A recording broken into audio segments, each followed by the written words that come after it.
मी एक फोटोग्राफर आहे. मी एक उत्तम फोटोग्राफर आहे. एक उत्तम छायाचित्रकार आहे. मी एक चांगला क्षण टिपून घेणारा छायाचित्रकार आहे. स्वतः एक चांगला व्यक्तिमत्व आहे. मी जेव्हाही फोटोग्राफी करतो, निसर्ग मला नेहमीच साथ देतो. माझी पर्सनॅलिटी आकर्षित आहे.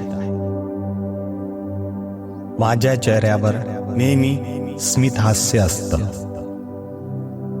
बाकी फोटोग्राफरमध्ये एक वेगळी माझी ओळख आहे. मी एक आंतरराष्ट्रीय फोटोग्राफर आहे. मला माझ्या फोटोग्राफीसाठी अनेक अवॉर्ड मिळाले आहे. मराठी आणि हिंदी फिल्म इंडस्ट्रीमध्ये माझा एक नाव